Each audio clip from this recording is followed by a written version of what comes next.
We'll be having some fun today. Come here. We can do a little one. The other lunch lady's way prettier than you. There's something satisfying about looking at the dirt after it's planted. Yeah. Well, welcome back to the good old Southern IA. It is plot day today. We're going to be putting in, I think I'm going to put in 10 different hybrids, or it's actually going to have 11 different hybrids in it. Plot, it's going to be a full 18-acre plot. It'll be kind of a slow going day, but it's a great way for us to learn about these hybrids that we're putting into the ground.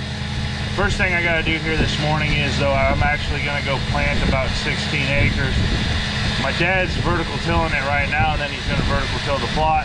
I was thinking that maybe we could do a no-till strip in the plot. It doesn't sound like that's going to happen, unfortunately. Just the way that things are going to work out. Austin will be here about 11 o'clock or so. He'll be helping me today put in the plot. So once my dad gets done vertical tilling, he's going to actually go vertical till the plot. And then I'm going to plant this 16 acres. Won't take very long. I need to make sure I have enough seed in the planter to plant that 16 acres without an extreme excess amount of the seed. And we'll be having some fun today. Join us on another daily planting vlog adventure, and don't forget to hit that like button, because when we reach 2,000 likes, we'll give away a hat. Come on, come on, come here. We can do a little one. Hey, come here. Need some help. Come on.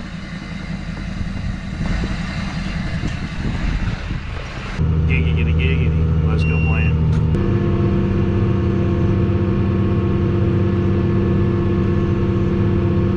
Heard me talk about the smart path, which that's a smart path, and if you just saw that red line jumped over there, so that's the guidance path that it thinks that I want to go to, and there'd be my next pass all the way out there at the blue.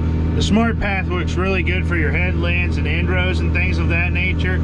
And where I'm going now is to do this next pass. So there, see, it just jumped again, and it's trying to figure out which path I want to go on. And as I get closer here, it just decided, oh, that's the path that he really wants. I can turn on my steering wheel, drop down my planter right there, and that'll guide me on this path right there. That's what the smart path is called. Well, that'll do it for this little 6-acre patch. We got her planted in there pretty good. I saw the meal wagon is showing up there. We can do a little planter yoga and go plant the plot. It'll be a fun time. Whoa, bud. The other lunch lady's way prettier than you. I don't know about that. Weather stick seems happy to plant corn. So on the planter, we have our first bout of seed here. We're going to stick with 61A19 in the planter, since it's in there, that I don't have to clean it out unnecessarily. So we'll go put in the last bit of end-rows on the back part of this field that we need to. And since I have an AB line and 61A19 is the third hybrid, so the third hybrid down, we'll just go down 3 AB lines and put it in the ground.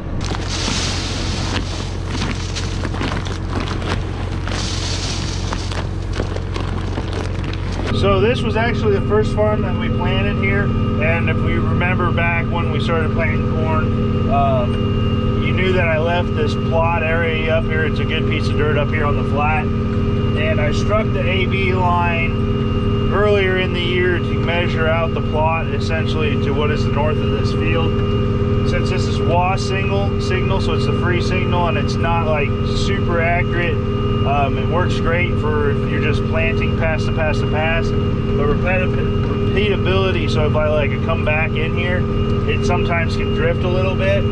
So I'm up against the property line here, and I'm just driving the AB line to the back, which is where I have to actually start to make sure that the AB line is going to be, make sure we don't take out the stump.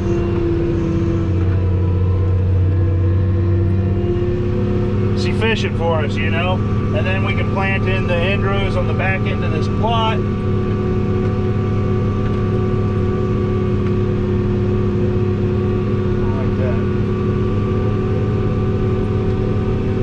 Once we get the end rows on the back end of this plot, we'll start putting in the plot. It's like 1:30 or so now. This plot will take us pretty much the rest of the day to put in 20 acres. The reason why this will take us all day to do this plot is because it's going to have 11 different hybrids in it. So that means that I have to clean out this planter 11 different times within 20 acres. So what we've got to do here now is I'm just going to put it in the back end of this plot. We're going to do it the old-fashioned way. I'm going to leave the AB line up here. We're going to fire up the planter by turning on the hydraulics. That'll fire everything up. We're just going to say at a population of 32. Here on the back end, I need to prime my seed meters. My seed meters are primed. We're going to put the left marker out, which is this one over our shoulder here.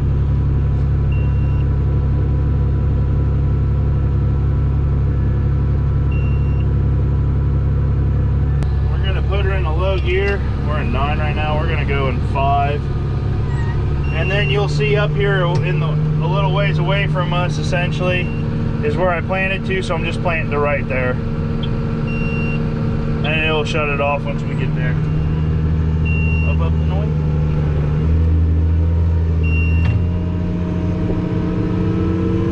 Good.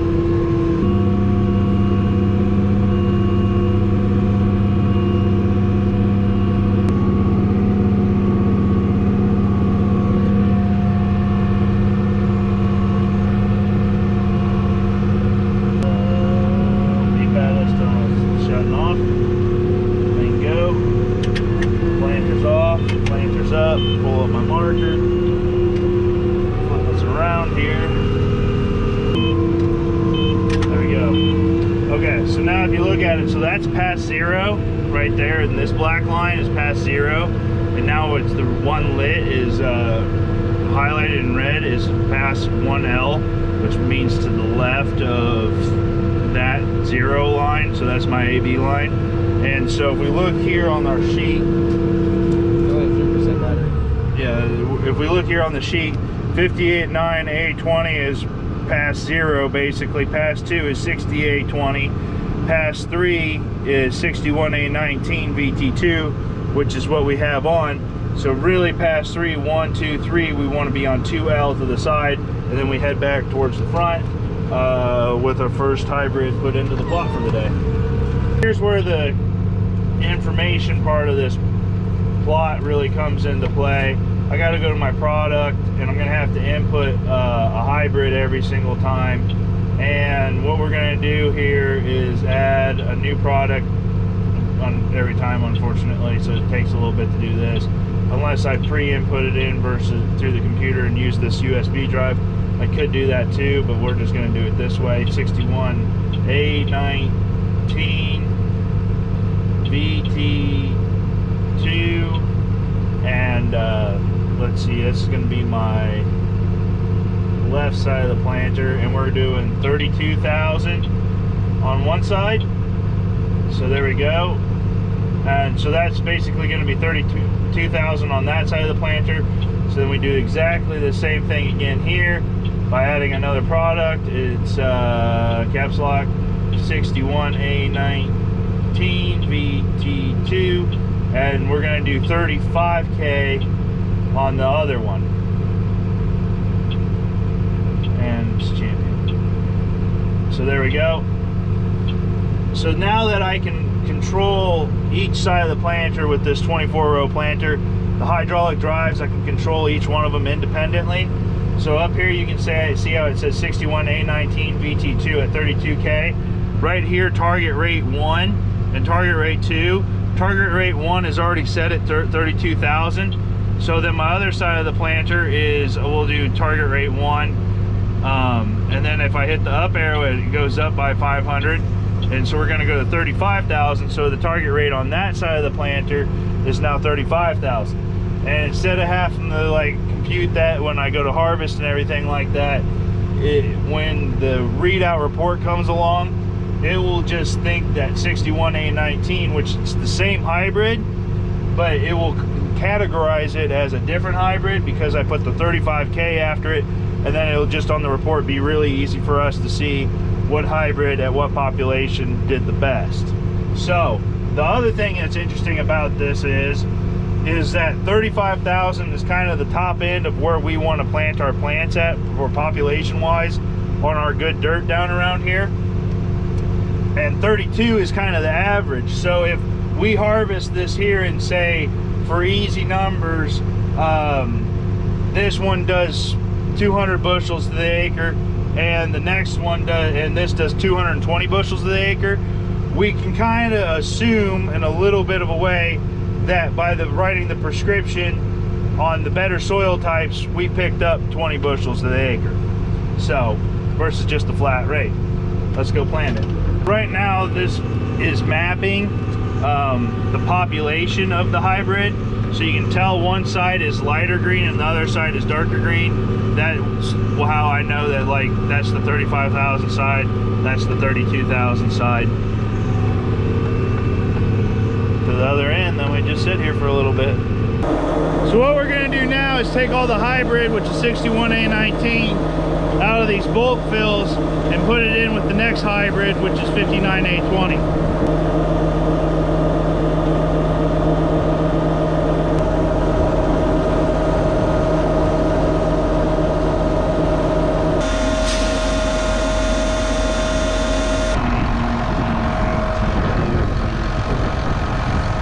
So the last thing that I'm going to be doing here is putting these little flags out.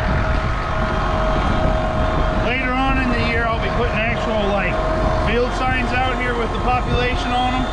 But it's just easier to just put these little survey flags in, keep track of where they're at. Physically right now, I can always keep track of them electronically on the monitor. This is just quicker. There's something satisfying about looking at the dirt after it's planted. Yeah, it is. Nice straight rows. It's oddly satisfying. And it's like, imagine it. And you know, you being a contractor, you know, when you like get done with a job and like maybe you like lay tile or something like that in the bathroom floor, and it's just like perfect. It's like a perfect line of caulking. Yeah, I get that same satisfaction when I plant a field perfectly. So the next thing that we have to do is reset our guidance pattern. It's already saved in there, so I'm loading another pattern. I have it meter clean for plots. That's my flat over there. If I click this, and if I click that, now I've got my meter pattern changed. I have not changed the hybrid yet because 61A19 is still in the meters for the most part.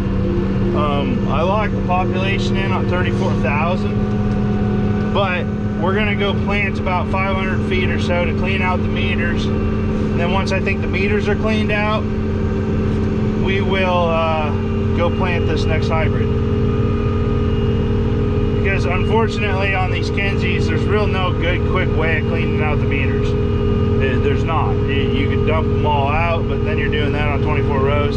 It's just, we found easier to just go plant 600 or 700 feet, and that gets it pretty much out. It's not really a 100% technical plot where I would have to have it cleaned out.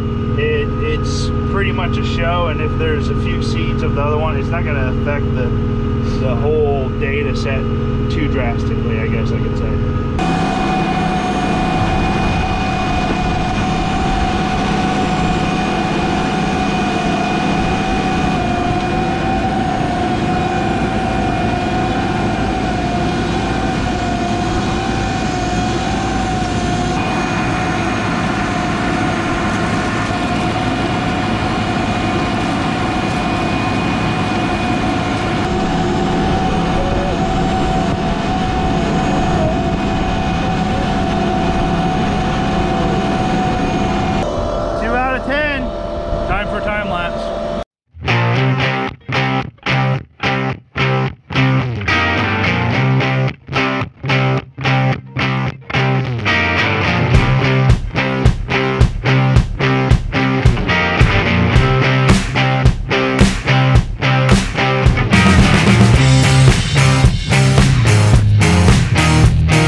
now we are going to put another product in here, and we'll talk about like new the numbering system for hybrids.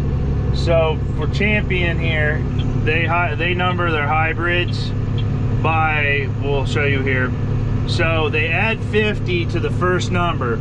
So this new number is 62.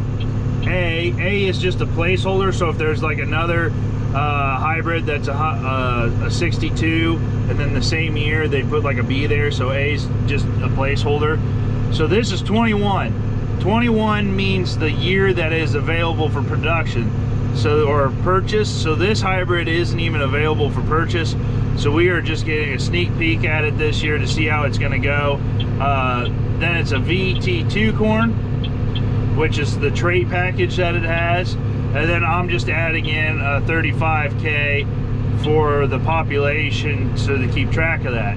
So that's how the numbering system works. So you add 50 to the first number, so that makes it a 112-day corn. The A is just a placeholder, and then the 21 is the year that it was available. So if it was like 18, it was available for purchase in 2018, and then at 21, it's available for purchase in 2021.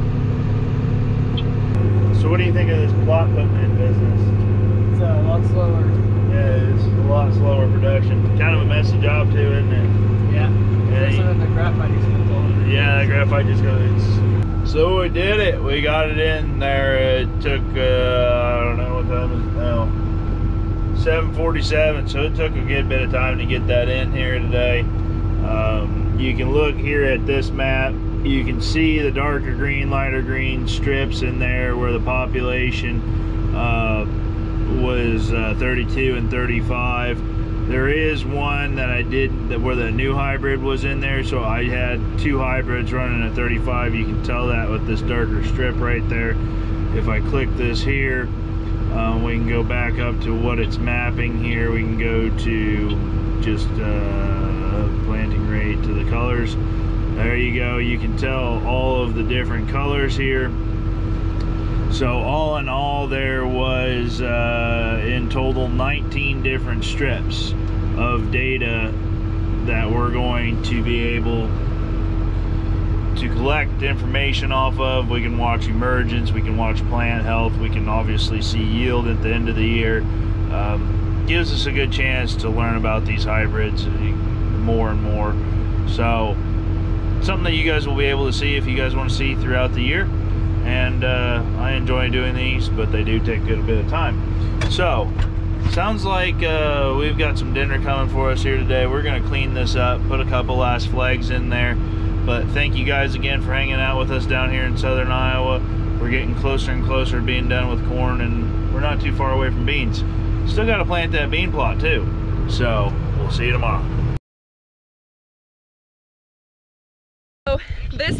This sticker comes from the video Done with Nitrogen, and it goes to Yeet Yeet TV. And it says, "I'm glad I'm not the only one that yells at tractors when I make them do things that will get something broke or stuck. Email Ben or Molly, or email Ben and Molly will send you a sticker." Question is, do you know what happens when this YouTube channel reaches 25,000 subscribers? You're gonna give away a hat. I am. Plus, I was also thinking that maybe if are you gonna go race this year? If they have it. They have the go race. When do they have the go race? It's usually 4th of July. 4th of July weekend. I was thinking, well, we could do like a training montage. I mean, like talk about an epic opportunity to do a go training, huh? Rocky Ford training. Yeah, like I talked about this to the camera the other day, and Molly didn't put it in there. She didn't think. I was thinking we could call it like Goaty instead of like Rock Goaty. Goaty. Like a mini series about one man and his goat being led by a carrot with his hand close to the butt. Not in the butt. Not in the butt. He wants to clarify the hand is not in the butt of the goat. It is close to the butt of the goat. Close.